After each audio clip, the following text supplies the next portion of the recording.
ठीक है। इसमें हम डाइटरी रिस्ट्रिक्शंस करेंगे, ठीक है। फिर वैक्सीनेशन, रूटीन वैक्सीनेशन दिलाएंगे। कॉस्मेटिक्स में मॉइस्चराइजर्स जिसमें फ्रेगनेंस या फिर सेंसिटाइजर्स है वो यूज़ नहीं करेंगे। टॉपिकल थेरेपी क्या है, हाइड्रेट करेंगे, रिड्यूस करेंगे इचिंग को, एनवायरमेंटल फैक्टर से प्रोटेक्ट करेंगे, सप्रेशन करेंगे इन्फ्लेमेशन का, ठीक है। इमोलेंस यूज़ कर सकते हैं, ये इचिंग को एलिविएट करते हैं। टॉपिकल स्टेरॉइड्स यूज़ कर सकते हैं जो फ्लेयरिंग अप को कम कर देंगे। लोअर पोटेंसी से शुरू करना है फिर हाई पोटेंसी तक जाना है। सैलिसिलिक एसिड यूज़ कर सकते हैं, ये केराटोलाइटिक एजेंट होता है। टॉपिकल कैल्सिन्यूरिन इनहिबिटर्स यूज़ कर सकते हैं जैसे टैक्रोलेमस होता है, इनका स्टेरॉइड वाला इफेक्शन होता है, मिनिमल साइड इफेक्ट्स होता है, रैपिड रिडक्शन होता है इचिंग में।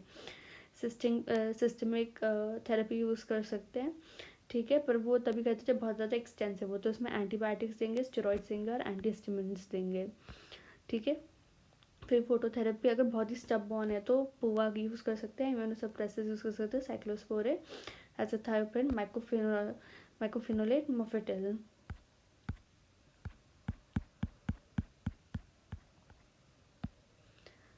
ठीक है। अब हम आते हैं सोरियासिस में, ठीक है। बायोमोडल एज ग्रुप है, नो जेंडर प्रीडिलेक्शन है, विंटर एग्रेवेटिव इन फ्रीक्वेंसी होती है। मॉर्फोलॉजी में क्या होता है, वेल डिफाइंड इरिथमेटस फ्लेक्स होते हैं with characteristic silvery large loose scales accentuated by grating lesions. Auspitz sign positive होता है। आइसोमॉर्फिक फिनोमिनन देखा जाता है। Variants include rupioid lesions. Sleep distribution कहाँ होती है, स्कैल्प पे, प्रेशर पॉइंट से एक्सटेंसर्स में। पैटर्न क्या होता है, क्रॉनिक प्लेक सोरियासिस हो सकता है, गटेड टाइप हो सकता है और ये मॉडिफाई हो जाता है, ठीक है। एसोसिएटेड नेल चेंजेस होता है, अर्थराइटिस होता है। कॉम्प्लिकेशंस में इरिथ्रोडर्मा हो सकता है, पिस्टुलियर सोरियासिस हो सकता है। ट्रीटमेंट में टॉपिकल थेरेपी के साथ हम क्या देते हैं, कोल्टार, डाएथ्रोनॉल, कैल्सिपोट्रायोल और पोवा देते हैं। टॉपिकल स्टेरॉइड स्पेशल में यूज़ करते हैं। जनरलाइज लीजन्स में नैरोबैक, यूवीबी, पोवा, मिथोट्रेक्सिस, साइक्लोस्पोरिन, एक्रेटिन यूज़ कर सकते हैं, ठीक है। तो हम बात कर रहे थे सोरियासिस की ना, तो अननोन ईटियोलॉजी होती है। इसमें क्या होता है, एपिडर्मल प्रोलिफरेशन बढ़ जाता है। पैराकिटोसिस होता है। पैराकिटोसिस क्या होता है, retention of nuclei in the corneum stratum. Dermal में क्या होगा, टॉर्चुअस कैपिलरीज बन जाएंगी, फाइब्रोब्लास्ट एक्टिवेट कर जाएंगे। 2 पीक्स देखी जाती है, एक 20 एज पे, एक 40 एज पे, ठीक है। पैथोजेनेसिस की बात करते हैं, ऑटोसोमल डोमिनेट हो सकता है। सोरियाटिक जीन्स आइडेंटिफाई किए गए हैं। ट्रिगर्स देखते हैं, स्क्रैच करेंगे तो क्या होगा, कॉपनस फिनोमिनन होता है। मतलब कॉपनस फिनोमिनन क्या होता है कि जहाँ पे अगर कोई ट्रॉमा है तो वहाँ पे लीजन बन जाता है, तो स्क्रैच करने पे सर्जिकल इंसिजन पे या फिर इंजरी देने पे कॉपनस फिनोमिनन होता है। इन्फेक्शन हो सकता है, स्ट्रेप्टोकोकस का HIV इन्फेक्शन हो सकता है क्योंकि एक्सपोज कर देता है, ठीक है। ड्रग्स जैसे एंटी मलेरियल्स है, लिथियम है, बीटा ब्लॉकर्स है, एनसेज है, कॉर्टिकोस्टेरॉल विड्रॉल भी बढ़ा सकता है, ठीक है। बायसाइक्लिक चेंजेस की बात करें तो साइक्लिक GMP बढ़ जाएगा, AMP कम हो जाएगा, रैकिडोनिक एसिड बढ़ जाएगा, ठीक है। प्रोटीन प्लाज्मोजेन बढ़ जाएगा, कार्बोडोलिन भी बढ़ जाएगा उसके लेवल्स। सेल्स की बात करें तो CD8 का इसमें इंपॉर्टेंट रोल होता है, ठीक है। Natural killer cells also important होते हैं। केराटिनोसाइट क्या करते हैं, STAT3 करते हैं, तो वो भी इंपॉर्टेंट पैथोजेनिक फैक्टर होता है। लैंगरहैंस सेल्स होते हैं, ये साइटोकाइन रिलीज करते हैं। सिग्नलिंग मॉलिक्यूल्स जो इंपॉर्टेंट होते हैं वो होते हैं हमारे T हेल्पर 1 सेल्स के, ठीक है, इंटरफेरॉन गामा एंड IL-2, ठीक है। फिर एवोल्यूशन ऑफ डिजीज़ क्या होता है, क्रॉनिक है, परसिस्ट फॉर मंथ्स, अक्यूट हो सकता है, गटेड फॉर्म या फिर जनरलाइज पस्ट्यूलर फॉर्म हो सकता है। सोरियासिस वल्गैरिस की बात करते हैं तो ये वेल डिमार्केट होता है, फ्लेक्सर एरिया में होता है, ठीक है। इंड्यूरेटेड होता है, इरिथमा होता है, इसमें रिंग ऑफ वॉरनहॉफ होती है। वॉरनहॉफ क्या होता है, plague is surrounded by hyperpigmented hello. Scaly lesions होते हैं, डिस्कॉइड होता है, कॉपनस फिनोमिनन हमने पढ़ लिया। फिर बेड साइड टेस्ट करते हैं तो एक गैरेट टेस्ट होता है, ठीक है। इसमें हम क्या करते हैं, ग्लास स्लाइड लेंगे और उसको स्केल के ऊपर करेंगे। अगर स्केल के ऊपर करने के बाद हम उसको रिलीज़ करते हैं और उसके बाद जो रेडनेस है वो वापस आ जाती है, तो उसका मतलब वो टीलेंजिक्टेसिया की वजह से हो रहा है, ठीक है। पर अगर हम ग्लास स्लाइड डालते हैं और उसके बाद भी जो पिन पॉइंट ब्लीडिंग दिखती है, जो पिन पॉइंट ब्लीडिंग दिख रही है, ठीक है, तो इसको हम क्या कहेंगे कि ये पॉजिटिव है, ये हमारा सोरियासिस है। ऑस्वेट साइन क्या होता है कि जब भी हम स्क्रैप ऑफ करेंगे लीजन को तो उससे क्या होगा, पिन पॉइंट ब्लीडिंग होगी तो उसको ऑस्पिट्स मेम्ब्रेन कहते हैं। बायलेटरली सिमेट्रिकल होता है, प्रेशर पॉइंट्स पे होता है, नेप ऑफ नेक पे भी होता है, एक्सटेंसर्स पे होता है पर फ्लेक्सर्स पे ज़्यादा होता है, पेरियम्बलाइकल रीजन में कॉमन होता है।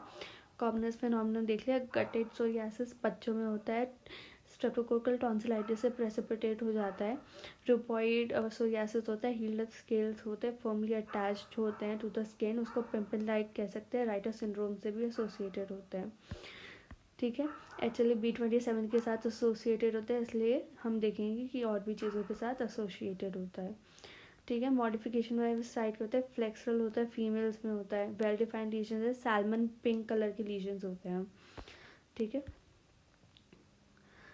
राइटर सिंड्रोम ये, ठीक है।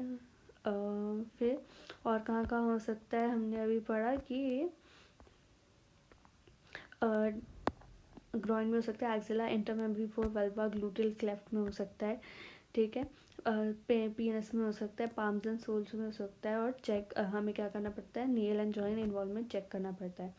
नेल में क्या होगा कि एक तो पेटिंग हो जाएगी पर कोर्स पेटिंग होगी, नेल पेंट थिकन हो जाएगा पर फ्राइबल नहीं होगी, सब एंगल हेपाइकेराटोसिस हो जाएगा, डिस्कलरेशन डिस्ट्रॉफी हो जाएगी नेल प्लेट की, nail plate becomes yellow brown and dystrophic, और कैनुलाइसिस नेल प्लेट सेपरेट हो जाएगी नेल बेड से, oil spots due to nail bed psoriasis and is specific for psoriasis. Joints में क्या मिलता है, एसिमेट्रिक ऑलिगो आर्टिकुलर अर्थराइटिस मिलता है। ठीक है, जॉइंट इन्वॉल्वमेंट की वजह से DIP का अर्थराइटिस मिलता है, रिमोटॉइड अर्थराइटिस लाइक मिलता है।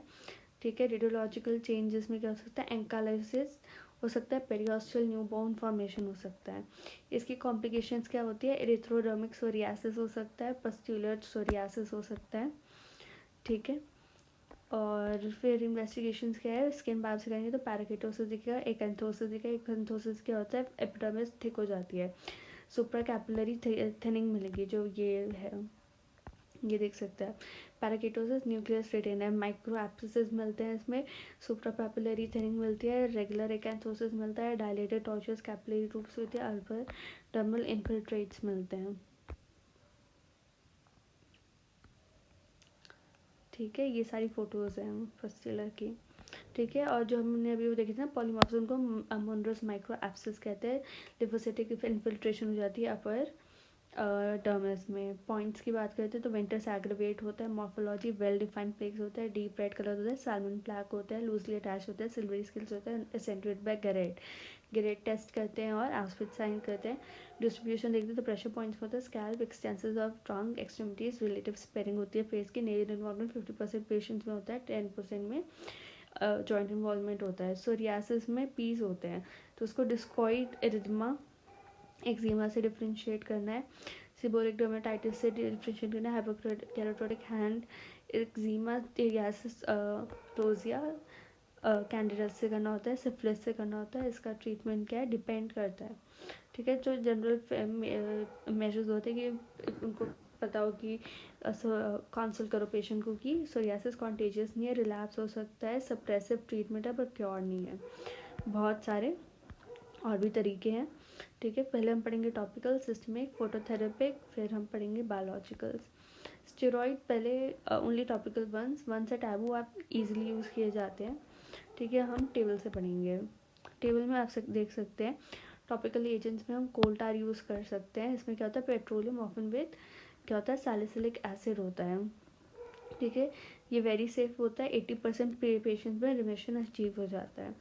फिर हम डायएंथ्रॉल यूज़ कर सकते हैं। ठीक है, ऊपर वाला भी हमारे क्या होता है, बाथ मतलब डेली एप्लीकेशन यूज़ करते हैं कोल्टार का। इसमें हम क्या कर सकते हैं, लो कंसनट्रेशन यूज़ कर सकते हैं कन्वेंशनल मेथड में, शॉर्ट कॉन्टैक्ट भी कर सकते हैं, CPP हो जाएगा, मतलब ठीक तो हो जाएगा ये, और इस पर इसमें फ्यू लार्ज जो होते हैं प्लेक्स वो क्लियर नहीं हो पाएंगे। फिर कैल्सिपोट्रायोल यूज़ कर सकते हैं, 2 टाइम्स एप्लीकेशन है, और टैराटो टेजारोटीन है, 1 टाइम एप्लीकेशन। ठीक है, सिस्टमिक डिजीज़, जब बहुत ज़्यादा डिजीज़ बढ़ जाए तो मेथोट्रेक्सेट यूज़ कर सकते हैं, एसिट्रेसिन यूज़ कर सकते हैं। ठीक है, और साइक्लोस्पोरिन यूज़ कर सकते हैं। फिर हम आते हैं फोटोथेरेपी में। फोटोथेरेपी में हम ड्रग्स लेंगे, मिथॉक्सी सोरालिन लेंगे। ठीक है, फिर ऑल्टरनेट डेज पे करेंगे और यूवीएसी एक्सपोजर कराएंगे। ठीक है, क्या क्या हो सकता है, सोरालिन सोलर एनर्जी वाला हो सकता है, टॉपिकल हो सकता है, या फिर बाथ पूवा हो सकता है, और टॉपिकल थेरेपी में यूवी बैंड्स को हम यूज़ कर सकते हैं। तो इतना ही है।